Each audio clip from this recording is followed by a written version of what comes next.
Auto रिक्शे वाला।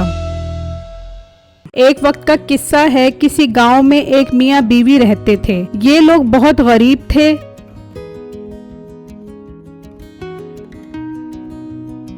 वो आदमी चौक पर लंगड़ा बनकर खड़ा हो जाता और लोगों से भीख मांगता था। अल्लाह के नाम पे दे दो, इस लंगड़े आदमी को कुछ दे दो, बहुत मुश्किल से अपने घर का गुजारा करता हो। लोग उसके लंगड़ेपन को देखकर कुछ न कुछ दे देते थे।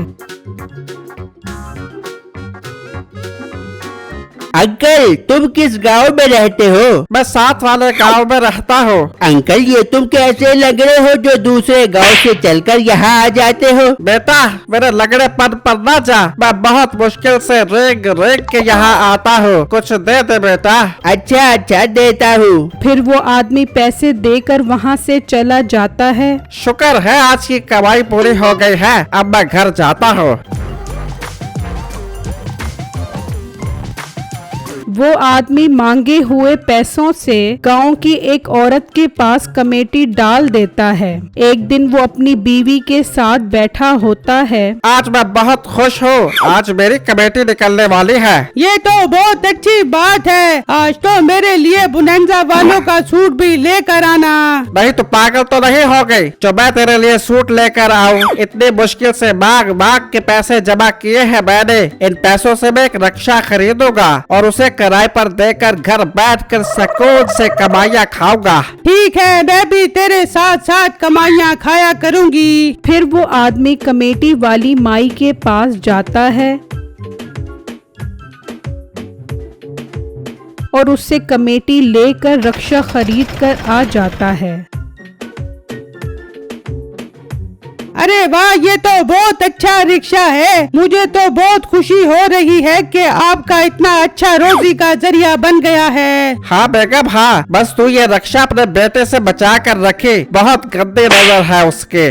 वो अभी बात कर ही रहे होते हैं कि उनका बेटा मीठा आ जाता है। देख लो, आपने नाम लिया और मेरा बेटा मीठा आ गया है। बहुत लंबी उम्र पाई है मेरे बेटे ने। सुना तो मैंने ये था कि बुराई की उम्र थोड़ी होती है। खैर, कहाँ से आ रहा है? अब्बा, देख नहीं रहा किताबें हाथ में है तो इसका मतलब कॉलेज से आ रहा हूँ। तेरी तरह नहीं हूँ जो हर वक्त आवारा गर्दी और लोगों से भीख मांगता फिरूं। हाँ, जितना तू पढ़ता है मुझे सब पता है। किताबें तो बहाना है, लड़कियाँ फसाना तेरा निशाना है। ओह अब्बा, ज्यादा मेरे साथ फ्री होने की जरूरत नहीं है। ये बता, ये रिक्शा कहाँ से उठा कर आया है? बेटा, ये रिक्शा तेरा अब्बा खरीद कर आया है। जी हाँ, ये रिक्शा मैंने अपने हक हलाल की कमाई से बनाया है। अब इसको किराए पर दूंगा और बाकी की जिंदगी घर बैठकर गुजारूंगा। अब्बा, तू बाकी की जिंदगी कब्र में क्यों नहीं गुजार लेता? दिन रात का जीना मरना हराम किया हुआ है मेरा, और जितनी तेरी हक हलाल की कमाई है मुझे सब पता है। हाँ, है मेरी हक हलाल की कमाई। तू मेरी कमाई पर नजर न रख, चल जाके अंदर पढ़ाई कर। अब्बा, मैं पढ़ाई पर पूरा ध्यान दूंगा और पूरे कॉलेज में टॉप करूंगा। बस तू मेरी शादी नसीबो कैंची जी से करवा दे। नहीं, तुझे उस स्टूडेंट में नजर क्या आ रहा है? मटके जैसा पेट है उसका। तू चल यहाँ से दफा हो जा, चल अंदर जाकर पढ़ाई कर। अब्बा, एक बात तो फिर मेरी भी सुन ले। अगर तूने मेरी शादी नसीबों से ना करवाई तो मैं अपनी जान दे दूंगा। ये तो तेरा मुझ पर बहुत बड़ा एहसान होगा। तू ये नेक काम आज ही कर ले। ठीक है अब्बा, मैं भी जाकर पक्के के साथ लटक कर अपनी जान देता हूँ। हाँ हाँ ठीक है, बस ख्याल करी पंखा ना खराब हो जाए। फिर मीठा गुस्से में अंदर आता है और पंखे में रस्सी बांधकर खड़ा हो जाता है। अब्बा देख ले, मैं लटक रहा हूँ। अरे बचा लो, मेरे बेटे को बचा लो, वो अपनी जान दे देगा। दे इसको जान। आज मैं भी देखता हूँ ये पंखे के साथ कैसे लटकता है। फिर दोनों मियाँ बीवी अंदर आते हैं। अम्मी जान, मेरे मरने के बाद नसीबो कैंची को मेरी मैयत न दिखाना, वरना वो मेरे गम में इस दुनिया फानी से कूच कर जाएगी। ना बेटा ना, ऐसा ना बोल। अम्मी जान, मेरी कब्र पर मेरे नाम की तख्ती न लगाना। अगर नसीबों ने मेरा नाम पढ़ लिया तो वो ये सदमा बर्दाश्त नहीं कर सकेगी। ना बोल मेरे बेटा, ऐसा ना बोल। अम्मी जान, मेरे जनाजे को मेरा अब्बा कंधा न दे, वरना मेरी रूह को सुकून नहीं मिलेगा। बातें ही करता रहेगा या पक्के से लटकेगा भी सही। जल्दी कर, मैंने काफूर और कफन भी लेकर आना है तेरे लिए। ये सुनकर मीठे के होश उड़ जाते हैं कि मेरी ब्लैकमेलिंग से तो मेरे बाप को कोई असर नहीं हो रहा। अम्मी जान आप मत रोएं, मुझसे आपका रोना देखा नहीं जा रहा। अम्मी जान आप अपने आंसू साफ करें, मैं अपने आप को कुछ नहीं होने दूंगा, आज ये वादा करता हूँ। नहीं नहीं, तू लटक, अभी लटक। नहीं अब्बू जान, अब मैं अपने आप से वादा कर चुका हूँ, अब ऐसा मुमकिन नहीं। फिर मीठा अपने कमरे में जाकर बैठ जाता है और नसीबो कैंची से शादी कैसे की जाए सोचने लगता है। तो एकदम खिड़की में नसीबो आती है। मिठे मेरी जान के टोटे, यहाँ बैठा क्या कर रहा है? नसीबो तू आ गई है, मैं अभी तेरे साथ शादी करने की प्लानिंग कर रहा हूँ। मिठे ये रक्षा किसका है? जानू अब्बा लेकर आया है, आज ही लोगों से भीख मांग मांग कर। मिठे मेरी जान के टोटे, आज थोड़ा सा रक्षे में झूठे ही खिला दे। अरे वाह नसीबो जी, क्या कमाल की फरमाइश की है आपने। चल आज तुझे रक्षे में खूब सैर करवा के आता हूँ। फिर मीठा रक्षे की चाबी उठाने के लिए कमरे में आता है तो उसके माँ बाप सो रहे होते हैं। वो रक्षे की चाबी उठाकर बाहर आ जाता है।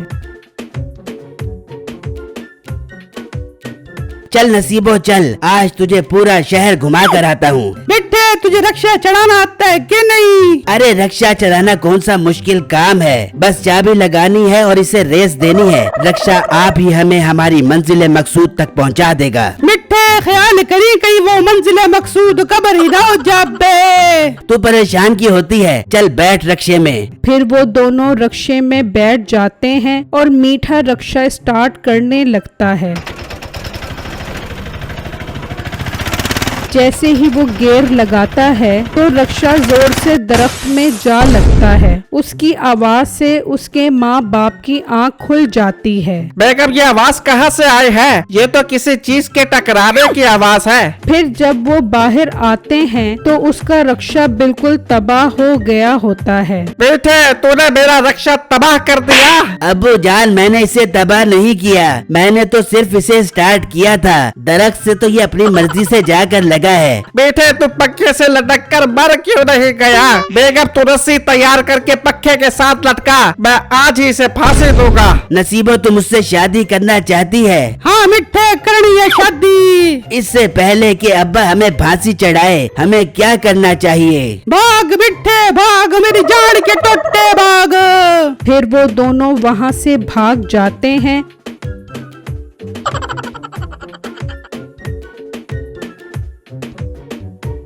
और उसके बाप ने जो कमेटी के पैसे समेटे होते हैं वो अपने अंजाम को पहुंच जाते हैं। मेरी वीडियो को लाइक और मेरे चैनल को सब्सक्राइब कीजिएगा और मुझे कमेंट बॉक्स में जरूर बताइएगा कि आपको मेरी स्टोरी कैसी लगी। शुक्रिया।